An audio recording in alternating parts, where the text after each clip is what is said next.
La Terre, une gigantesque masse de roches et d'eau volant à travers l'espace. Elle ne ressemble à aucune autre des planètes connues en ce qu'elle abrite la vie. Ce n'est pas seulement notre maison, c'est notre seul refuge dans l'univers.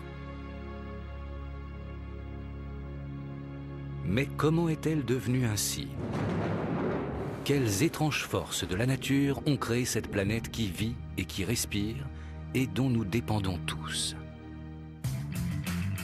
C'est un mystère que les scientifiques commencent seulement à éclaircir.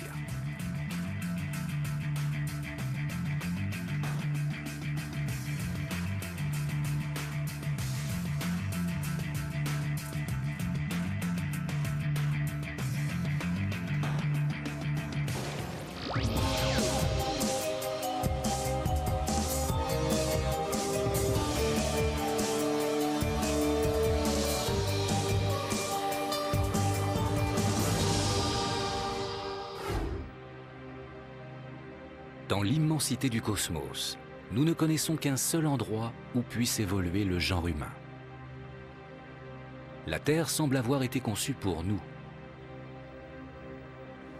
Elle nous fournit en eau, en nourriture et en air. C'est notre seul habitat et nous en sommes totalement tributaires. Pourtant, il y a 5 milliards d'années, la Terre n'existait pas. Là où se trouve à présent la Terre, aux confins de la galaxie de la Voie lactée, il n'y avait alors qu'un gros nuage de gaz et de poussière.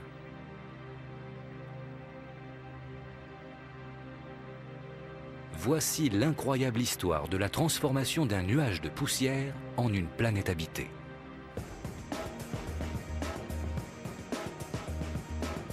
S'il y a quelqu'un qui connaît les facteurs de création d'une planète, c'est bien l'astronome Tom Fleming. Grâce à des télescopes comme ceux-ci, à Kitt Peak, au sud de l'Arizona, les astronomes ont pu reconstituer la naissance de la Terre.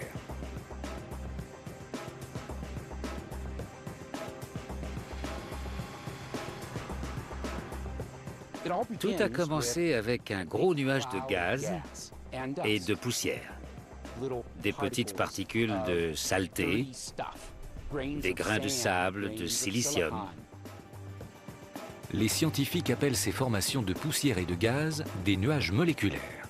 Mais ceux-ci n'ont rien à voir avec les nuages que nous avons sur Terre. Les nuages moléculaires sont énormes. Leur taille couvre plusieurs centaines d'années-lumière. C'est à partir de nuages comme ceux-ci, photographiés par le télescope spatial Hubble, que s'est formée la Terre.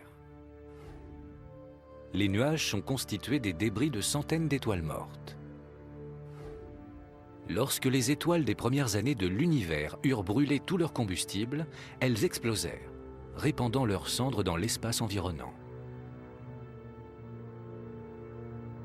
Quand la première génération d'étoiles disparut, parfois avec douceur, parfois avec fureur, lors d'événements qu'on appelle des supernovas, les éléments les plus lourds, le fer, le silicium, l'aluminium et le nickel présents dans l'étoile furent expulsés dans la galaxie. Ce cocktail d'éléments créa un nuage moléculaire. De ce nuage naquirent de nouvelles étoiles et des planètes. La force qui permit leur naissance se nomme la gravité.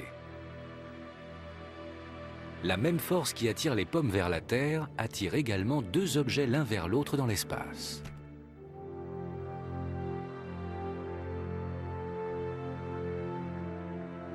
Elle rassembla les particules de poussière au sein du nuage moléculaire. Durant les 10 millions d'années qui suivirent, le nuage moléculaire se contracta lentement sous l'influence de sa propre gravité.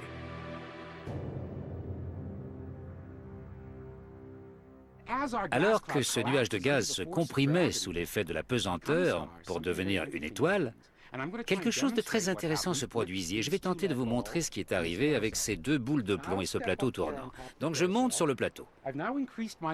J'ai à présent augmenté ma masse avec celle de deux boules de plomb. Je les tiens à bout de bras. La masse de mon corps est ainsi distribuée à une distance éloignée du centre. Thomas Fleming incarne un nuage moléculaire. Les poids représentent sa masse qui est tout d'abord répartie sur une immense surface. Bon, je vais demander à Lucie de me donner un coup de main pour me faire prendre de la vitesse. Dès que je commence à tourner, je vais rapprocher les boules vers le centre de ma masse. Regardez comme j'accélère. Mais si je les éloigne de nouveau, je ralentis. Comme vous le constatez, c'est exactement ce qui s'est produit avec le nuage interstellaire. Le gros nuage moléculaire tournait lentement sur lui-même. Lorsqu'il se réduisit, cette rotation accéléra.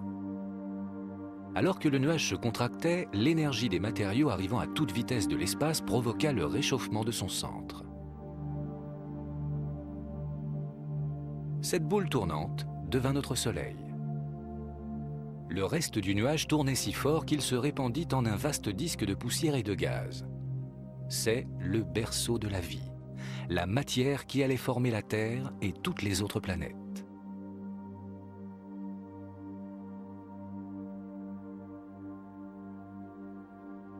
Il y a encore peu, ce qui avait transformé cette poussière en planète demeurait une énigme. Puis, en mai 2003, une petite expérience ludique à bord de la Station spatiale internationale débouche sur une découverte majeure. L'astronaute Don Pettit est curieux de connaître les effets de l'apesanteur sur diverses substances. Lors d'une série de petites expérimentations, il filme des bulles, des cachets effervescents, des tourbillons d'eau colorée. Puis il remplit un sachet de sel. Cette dernière expérience est une révélation scientifique, mais Don Pettit ne mesure pas encore toute sa portée. Celui qui saisit toute sa signification est son confrère Stanley Love. Don aime bien s'amuser à toutes sortes de tests. L'un d'entre eux a consisté à placer des choses dans des sachets en plastique. Des solides granuleux comme du sucre, du sel, du café soluble. Il les a mis dans un sac qu'il a gonflé, puis a secoué le tout pour voir ce que ça donnait. Et ce que ça a donné, ce sont des petits paquets de particules, un peu comme des moutons de poussière. Lorsqu'il regarde le film de cette expérience, Stanley Love comprend qu'il est en train d'assister à une découverte majeure. Don a projeté la vidéo et s'est exclamé « C'est chouette, non ?» en montrant chaque petit film avec les différentes substances mises en sachet. Et j'ai répondu « Oui, Don, c'est chouette. En fait, tu viens juste de résoudre un très vieux problème en matière de formation des planètes. »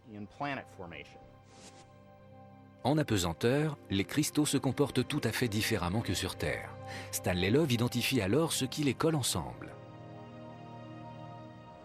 Eh bien, à chaque fois que deux matières se frottent l'une contre l'autre, elles échangent quelques électrons. Par exemple, lorsque vous frottez un ballon de baudruche contre vos cheveux pour qu'il colle au mur. Et il s'avère que lorsque vous placez de la poussière ou n'importe quoi en apesanteur et que vous le secouez pour que les éléments se frottent les uns aux autres, on pense qu'une sorte de charge électrostatique se forme et les force à se rassembler immédiatement. Vous pouvez agiter de nouveau le sachet pour défaire les formations. Elles reviendront dès que vous arrêterez de secouer. Dans les toutes premières secondes de son existence, notre planète ressemblait peut-être à cela. Les scientifiques estiment que ce moment se produisit il y a de cela 4,5 milliards d'années. Afin de suivre l'évolution de notre planète, nous vous proposons de représenter le temps du commencement jusqu'à nos jours comme les 12 heures sur le cadran d'une horloge. À midi, l'horloge se met en marche. Le voyage de la Terre vers sa transformation en planète habitable a commencé. La première étape est rapide.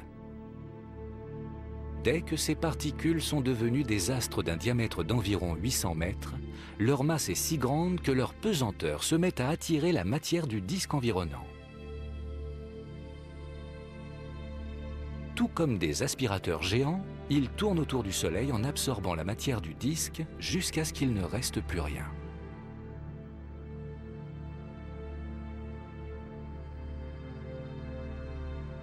À l'intérieur du système solaire, ces agrégations se transforment en 20 planètes environ. Ce processus dure à peu près 3 millions d'années. Moins de 30 secondes sur notre horloge.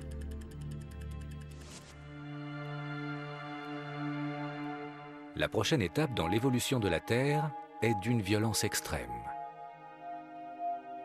Alors que ces 20 planètes gravitent autour du Soleil, leurs pesanteurs respectives les fait s'entrechoquer. À chaque collision, 2 planètes se combinent.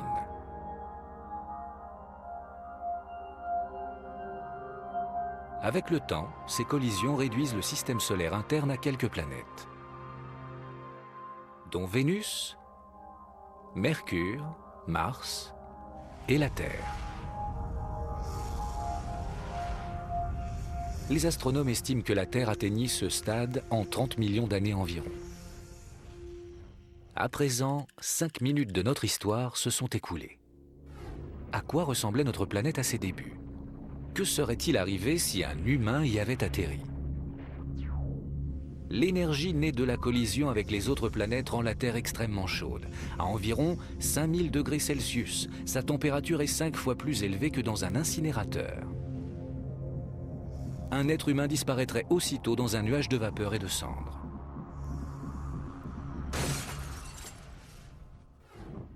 Mais alors même que notre planète refroidit, un autre danger la guette. Une tempête de particules chargées approche la jeune Terre. Elle est si violente qu'elle pourrait anéantir tout espoir de vie.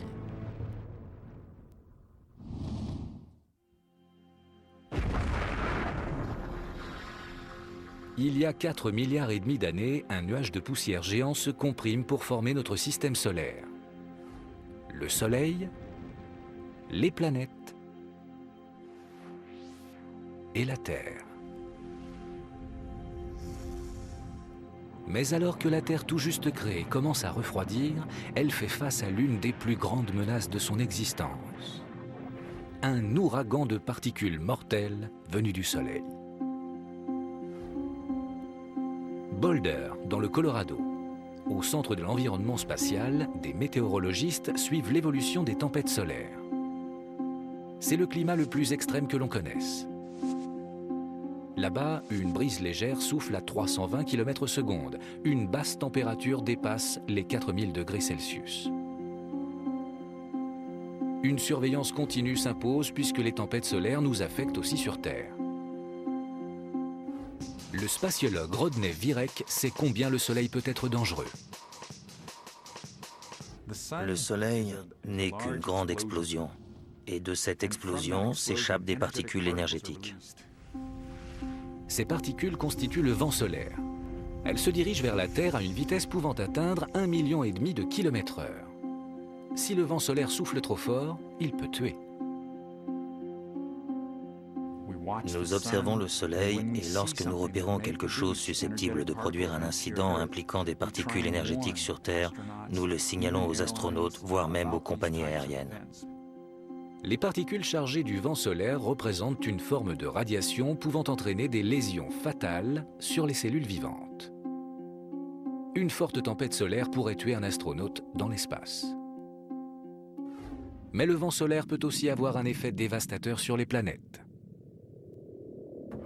La Terre est entourée d'une atmosphère, une fine couche de gaz qui la protège des températures extrêmes de l'espace. Mais lorsque les particules chargées du vent solaire rencontrent l'atmosphère d'une planète, elles peuvent l'endommager. On peut mesurer la puissance destructrice de ce vent en observant Mars. Pendant des millions d'années, le vent solaire a balayé presque toute son atmosphère. À présent, on ne trouve plus d'eau liquide à sa surface et trop peu d'air pour respirer. La Terre aurait bien pu connaître le même sort. Alors, comment l'a-t-elle évité ? Pour tenter de répondre, revenons au moment de sa création. Tandis que la Terre commence à se former, l'énergie dégagée lorsque des matériaux heurtent la planète produit de la chaleur. La chaleur devient si forte que même la roche se met à fondre. Les éléments plus légers de la Terre en fusion remontent à la surface tandis que les éléments les plus lourds, dont le fer, s'enfoncent vers le centre. Ils y forment un noyau en fusion.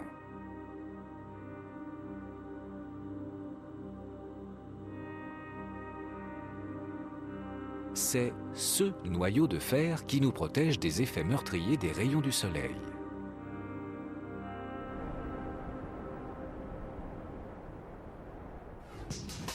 Savoir précisément comment ce noyau nous protège restait une énigme qui poussa Dan Lathrop à la recherche.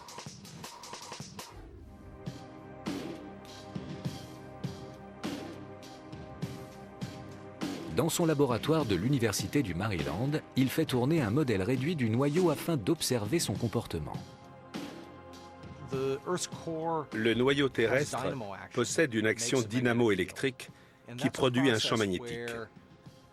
Ainsi, les courants du fer liquide génèrent des champs magnétiques. Dan Lathrop découvrit que le mouvement rotatif du noyau créait un bouclier magnétique autour de la Terre. On peut voir que c'est presque symétrique, mais il y a des petits détails qui tournent autour de la sphère interne. Afin de nous montrer comment cela se produit, Dan Lathrop effectue une simple expérience de physique scolaire. On peut voir comment les courants engendrent un champ magnétique à la faveur d'une simple petite démonstration. Vous prenez de la limaille de fer que vous répartissez autour de ce rouleau de fer. Ce rouleau de fer représente le noyau de la Terre. La limaille de fer va révéler la forme de tout champ magnétique. Maintenant, on branche le rouleau sur une source électrique.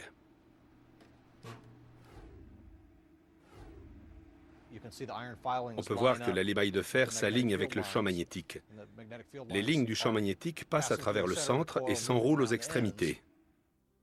L'électricité dans le rouleau produit ce champ magnétique. La même chose survient à une plus grande échelle avec le noyau de la Terre. Son champ magnétique dote la Terre de ses pôles nord et sud. Il s'étire également loin dans l'espace. On appelle cela la magnétosphère. Et voilà ce qui nous protège du vent solaire.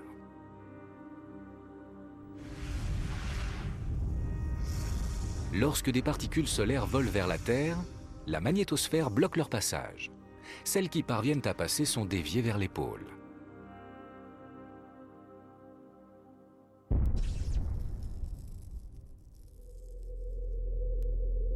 Là, alors qu'elles pénètrent dans l'atmosphère terrestre, elles réagissent aux molécules présentes dans l'air.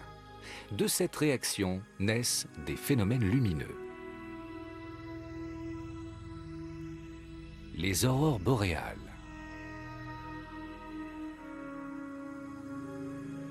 De nos jours, le vent solaire érode toujours notre atmosphère. Mais grâce à la magnétosphère, les dommages ne sont pas fatals pour l'homme.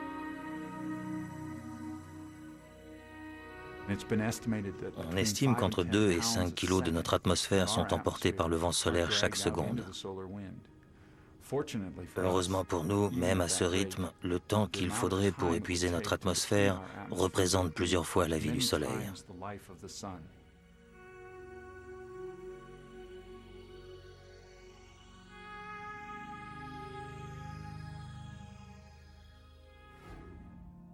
Le champ magnétique produit par le fer au centre de la Terre a joué un rôle essentiel dans l'évolution de notre planète. Sans lui, nous n'aurions pas d'air à respirer. Sur notre horloge, dont les 12 heures représentent l'histoire de la Terre, seules 6 minutes se sont écoulées. La Terre ne ressemble pas encore à la planète que nous connaissons aujourd'hui. Mais un être humain pourrait-il y survivre ? Il est possible que la Terre ait refroidi suffisamment pour qu'un être humain puisse y vivre, vêtu d'une combinaison thermique. Et grâce à son noyau de fer, notre planète se voit désormais protégée du vent solaire. Mais il n'y a toujours pas d'oxygène ou d'eau sur Terre. Nous ne tiendrions pas une minute. Pire encore, si un être humain parvenait à survivre, il aurait une bien mauvaise surprise. Un événement stupéfiant s'apprête à se dérouler. La Terre est sur le point d'entrer en collision avec une autre planète et de connaître ainsi le plus grand télescopage de son histoire. Nous avons vu comment d'un nuage géant de poussière et de gaz est né notre système solaire. Et comment le noyau de fer en fusion de la Terre a engendré un champ magnétique la protégeant des effets meurtriers du vent solaire. La naissance de la Terre a été un processus violent et spectaculaire. Mais un événement encore plus époustouflant est sur le point de se produire. Un choc si intense qu'il va faire fondre la planète entière. Et ce qui nous indique que cela est arrivé est cet astre imposant qui tourne au-dessus de nos têtes. La Lune est l'inséparable compagne de la Terre. Pendant des siècles, les hommes se sont demandé d'où elle venait. De nombreuses théories ont vu le jour. Certains disaient qu'elle s'était formée à partir de la matière éjectée dans l'espace par la rotation très rapide de la Terre. D'autres suggéraient que la Lune était une planète que la pesanteur de la Terre avait capturée. Mais personne ne savait vraiment.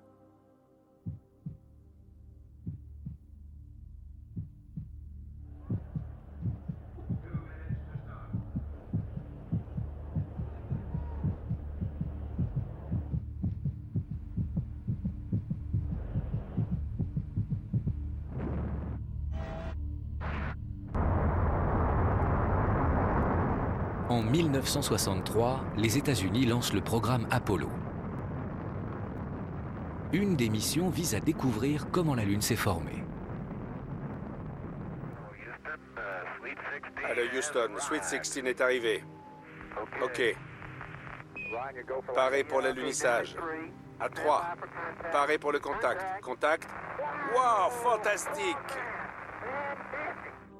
À la fin des années 60 et au début des années 70, les astronautes américains visitent la Lune à 6 reprises. Ils y jouent au golf, s'essayent à la conduite tout-terrain et récoltent 380 kilos de roches lunaires pour que les scientifiques puissent les étudier à leur retour. Et si on soulevait celui-là? Pas question.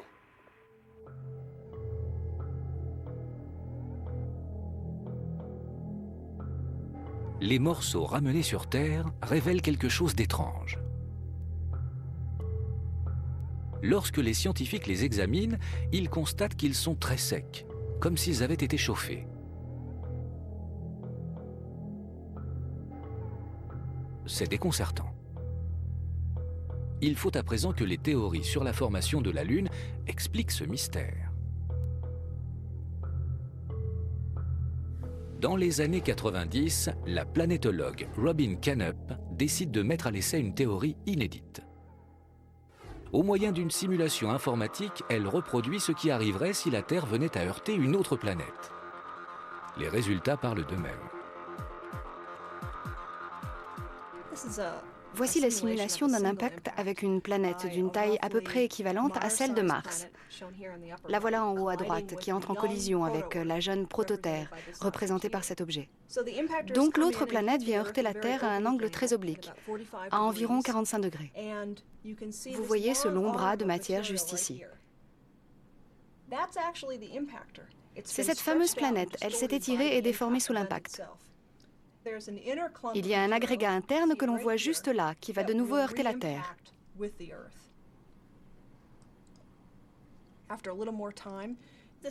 Après un certain temps, cet agrégat externe de matière frôle de très près la Terre et sous l'effet de la gravité terrestre, il est étiré en un long bras de matière qui finit par se briser pour former un disque. C'est de ce disque de matière gravitant autour de la Terre que, selon nous, s'est formée la Lune. Grâce à cette simulation, Robin Canup découvre précisément ce qui s'est produit lors de l'impact. Imaginez cette planète incroyablement grosse qui se lance vers la Terre à une vitesse de 11 km par seconde.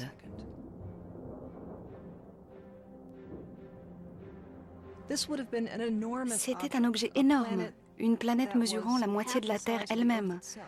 Elle a dû couvrir l'intégralité du ciel juste avant l'impact.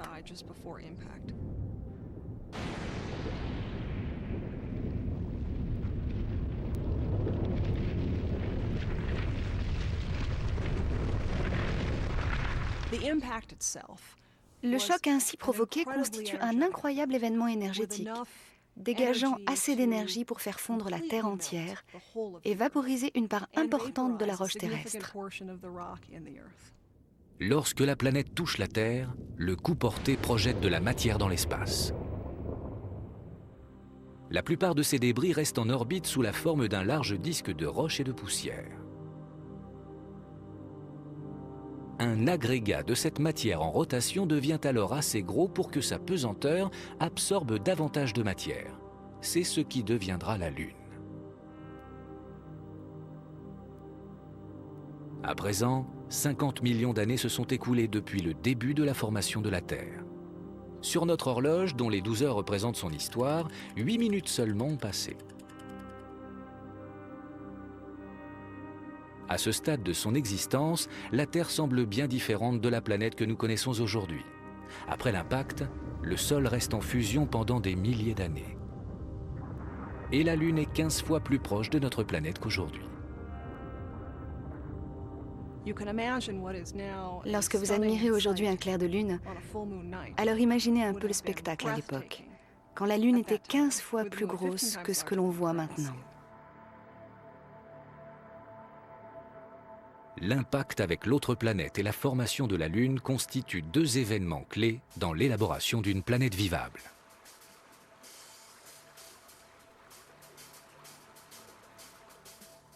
On imagine que la collision a incliné la Terre sur son axe. L'inclinaison nous a donné les saisons.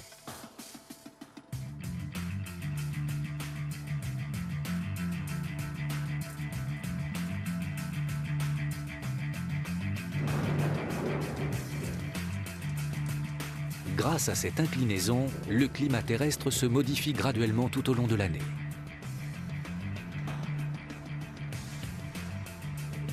C'est ce qui rend possible le cycle annuel de la vie.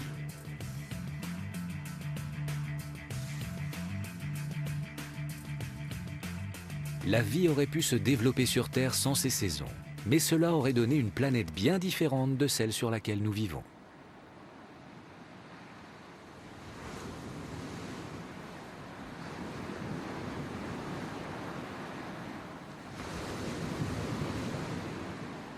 La formation de la Lune nous a également donné les marées. Lorsque la Lune était proche, ces dernières étaient bien plus fortes, mais avec l'éloignement progressif de la Lune, elles se sont affaiblies.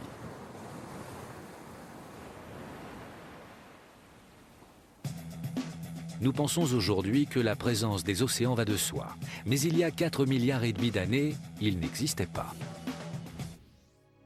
Et sans eau, pas de vie possible. D'où vient toute cette eau et comment est-elle arrivée ici constitue une des plus incroyables histoires de la science.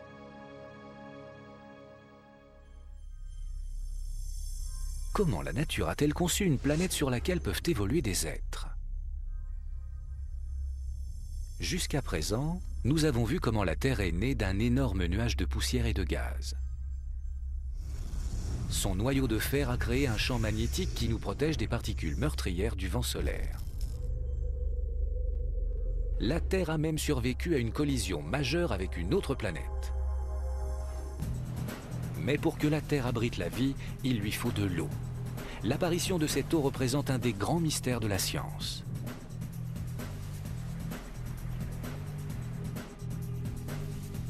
Notre planète contient aujourd'hui 1,4 milliard de kilomètres cubes d'eau, soit l'équivalent de 400 milliards de piscines olympiques.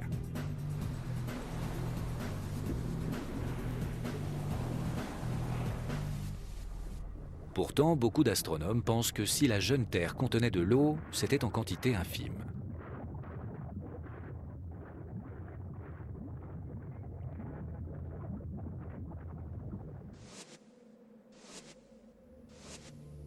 À l'époque de la formation de la Terre, le système solaire est bien trop chaud pour que l'eau demeure à l'état liquide. La zone s'étendant du Soleil à la ceinture d'astéroïdes est presque totalement désertique. La source d'eau la plus proche de la Terre se situe alors à 250 millions de kilomètres dans la ceinture externe d'astéroïdes. Là, bien loin de la chaleur du Soleil, l'eau gèle au sein d'autres planètes et de divers astres. Mais savoir comment cette eau a voyagé jusqu'à la Terre reste une énigme que les scientifiques commencent seulement à résoudre. Un élément d'explication est apparu en janvier 2005 avec le lancement d'un étonnant vaisseau de la NASA. Baptisée Deep Impact, cette sonde devait parcourir 430 millions de kilomètres vers une comète nommée Tempel 1 et y envoyer un impacteur de cuivre.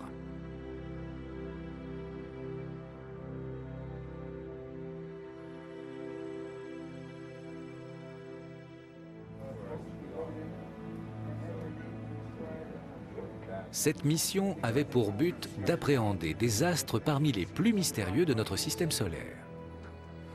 Des siècles durant, les hommes ont soutenu que les comètes avaient apporté l'eau sur Terre.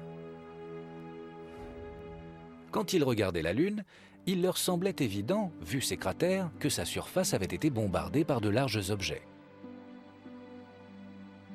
Et de tels objets avaient dû également heurter la Terre, bien que l'activité géologique plus dynamique de notre planète en ait depuis effacé toute trace. Les scientifiques étaient persuadés que les comètes renfermaient de l'eau sous forme de glace.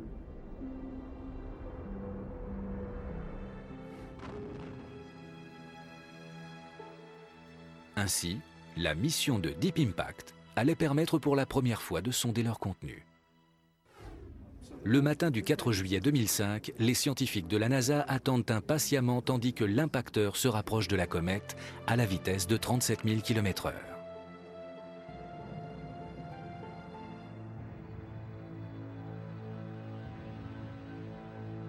La comète est touchée de plein fouet.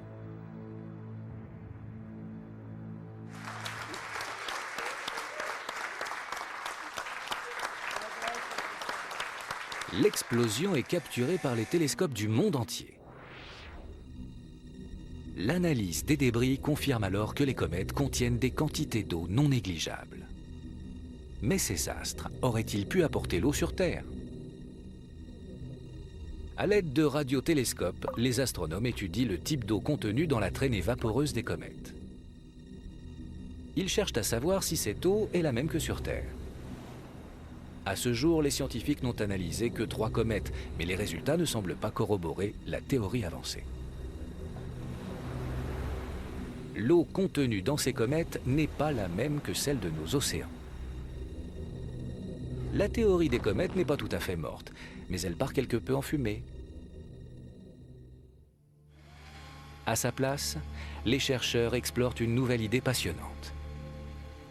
Un indice essentiel surgit le 18 janvier 2000. Ce soir-là, le ciel à l'ouest du Canada s'éclaire d'une lumière vive. Des dizaines de témoins aperçoivent une météorite pénétrer dans l'atmosphère terrestre.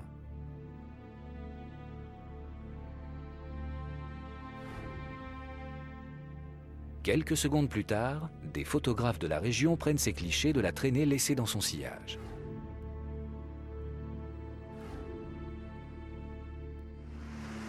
En tombant sur la Terre, la météorite se brise en dizaines de morceaux avant de s'enfoncer dans le lac Tagish en Colombie-Britannique.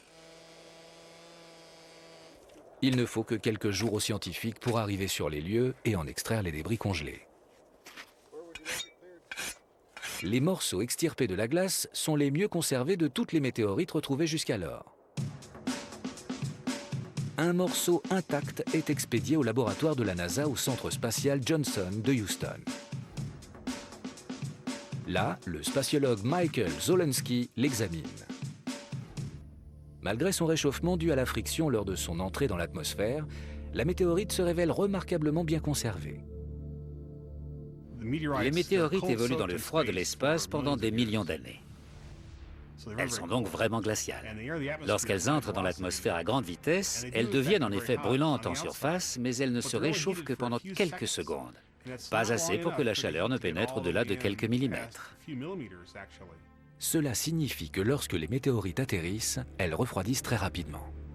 On entend des histoires de météorites qui, en tombant, auraient provoqué entre autres des incendies, mais c'est faux. Après quelques secondes, les météorites sont relativement froides au toucher. Mais puisqu'une météorite est fragile, comme celle du lac Tagish, l'endroit de son atterrissage fait toute la différence. Nous avons eu vraiment de la chance qu'elle tombe dans un lac gelé. Ailleurs, elle se serait facilement désagrégée au bout de quelques jours. Il est donc très probable que ce genre de météorites tombe régulièrement sur Terre, mais elles sont généralement détruites. parce que l'intérieur de la météorite est resté congelé, Zolensky peut analyser sa constitution. Voici un échantillon de la météorite du lac Tagish. La matière noire ici est surtout composée du même genre de minéraux argileux que vous trouvez dans votre jardin. Et ces minéraux renferment des molécules d'eau, ce qui fait qu'environ 20% du poids de cette météorite est dû à l'eau. C'est énorme. D'après l'endroit et l'angle de chute de la météorite, les astronomes établissent sa trajectoire depuis l'espace. Ils découvrent alors qu'elle provient des confins de la ceinture d'astéroïdes. En observant les astéroïdes au télescope, on découvre que plus on s'éloigne du Soleil, plus ils contiennent d'eau. Les astronomes pressentent que ce sont ces astéroïdes situés dans la partie externe de la ceinture qui ont apporté l'eau sur Terre. S'ils ont raison, nos océans seraient alors arrivés de l'espace dans des pluies torrentielles de météorites. Mais une question demeure. Qu'est-ce qui aurait pu forcer tant d'astéroïdes à dévier de leur orbite pour venir s'écraser sur Terre? Il semblerait que le coupable soit la plus grosse planète de notre système solaire. Jupiter se situe juste au-delà de la ceinture d'astéroïdes. Sa masse est si grande que la pesanteur perturbe tout objet dont elle s'approche. Dans un lointain passé, Jupiter modifia l'orbite circulaire normale de milliers d'astéroïdes en des orbites elliptiques qui croisaient le chemin de la Terre. La collision était alors inévitable. La Terre était bombardée.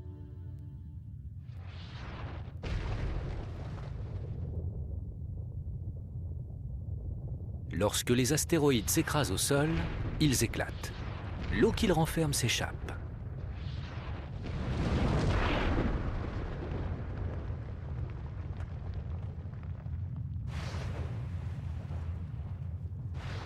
Explosion après explosion, ils fabriquent les océans que nous voyons aujourd'hui.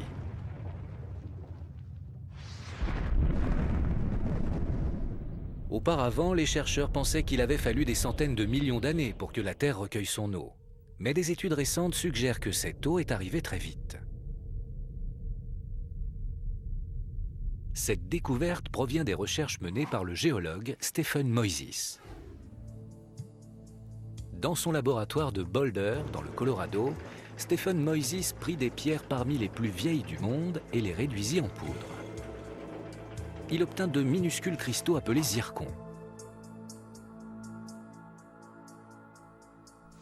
Le zircon est un minéral commun. Il est généralement petit et très dur à détruire. À l'aide d'une microsonde ionique, Stephen Moises analysa alors les zircons et étudia la composition de l'oxygène à l'intérieur. Il découvrit que les cristaux s'étaient constitués à partir d'un type bien particulier de roche. Une roche qui n'aurait pu exister que s'il y avait eu de l'eau sur Terre. Ce qui était incroyable, passionnant, amusant, c'était que les zircons prouvaient non seulement que les choses à la surface de la Terre avaient atteint des conditions normales, mais aussi que l'eau était bien présente, qu'elle était partout.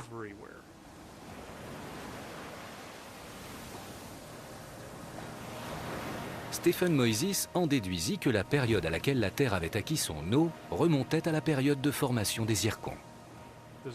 Les zircons de certaines de ces pierres frisent les 4,4 milliards d'années.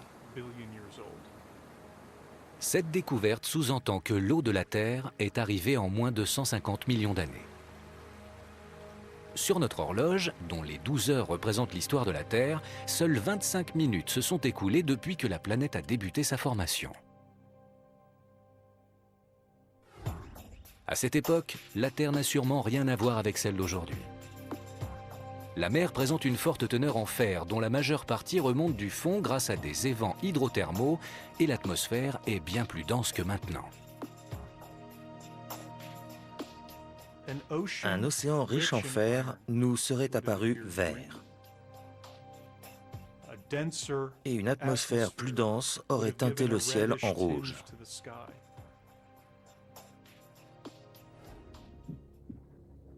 les conditions permettant l'existence humaine s'améliorent. Le sol a désormais atteint une température tolérable. Et il y a de l'eau pour porter la vie.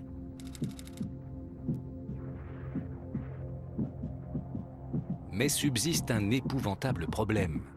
Les gaz de l'atmosphère sont essentiellement de l'azote, du gaz carbonique et du méthane. Pas une seule bouffée d'oxygène à l'horizon. Sans oxygène à respirer, impossible de survivre pour l'homme.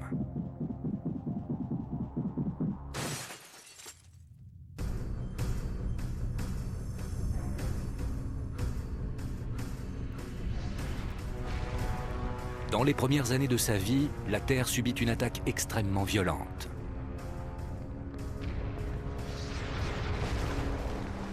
Peu à peu, l'activité se ralentit, jusqu'à ce qu'un demi-milliard d'années après sa naissance, la Terre est refroidie et se couvre d'océans. Mais toujours pas d'oxygène dans l'atmosphère. Sans lui, les animaux et les humains ne peuvent exister.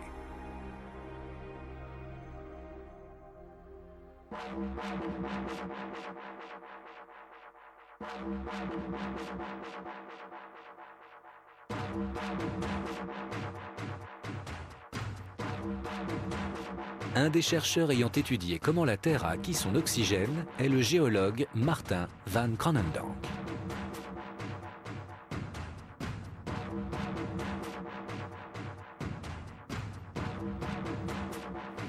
Ses recherches le menèrent vers la baie des Requins, sur la côte ouest de l'Australie. Inscrite sur la liste du patrimoine mondial, la baie abrite des herbes marines, des dugongs et des dauphins apprivoisés. Mais Martin van Kranendonk était venu jusqu'ici pour observer des organismes bien plus vieux. C'est l'un des 2 seuls endroits au monde où l'on a repéré l'existence de ces étranges structures vivantes nommées stromatolithes.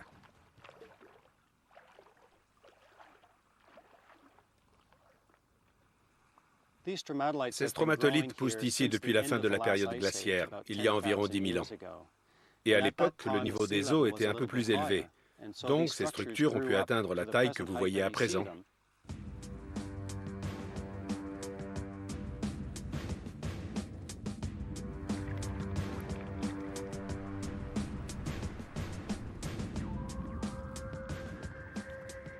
Les stromatolithes sont des structures primitives. Ici, ils prennent 2 formes, des petits monticules de bactéries vivantes et de limons, et des tapis de bactéries. La partie vivante du stromatolithe est constituée de bactéries bleu-vert qui se développent grâce à la photosynthèse. Elles utilisent l'énergie du soleil pour convertir le gaz carbonique en oxygène.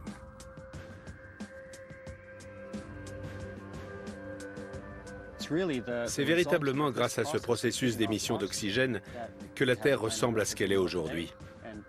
Un habitat pour les organismes comme nous, les humains, mais aussi pour l'ensemble de la faune et de la flore terrestre.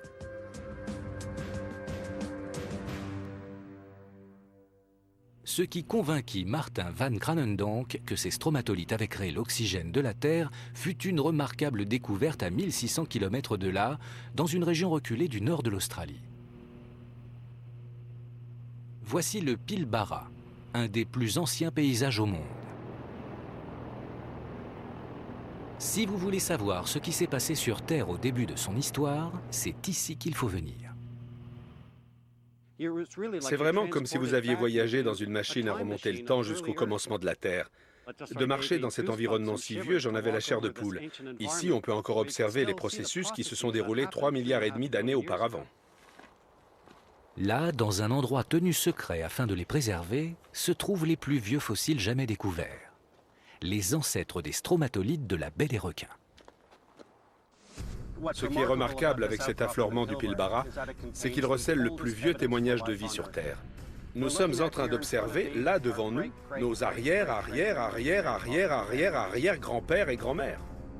Personne ne sait comment a commencé la vie sur Terre, mais ces incroyables fossiles laissent entendre qu'elle parut très tôt après la formation de la planète. Ces stromatolithes fossiles sont 15 fois plus âgés que les dinosaures. Les bactéries qui les constituent vivaient ici seulement 1 milliard d'années après la naissance de la Terre. Sur notre horloge, il est maintenant 3h moins 20. Ce sont les premiers organismes qui ont entamé le processus de transformation de l'atmosphère terrestre en une atmosphère riche en oxygène. Ceci nous a permis, nous les hommes et toutes les créatures vivantes que nous connaissons aujourd'hui, d'évoluer sur Terre.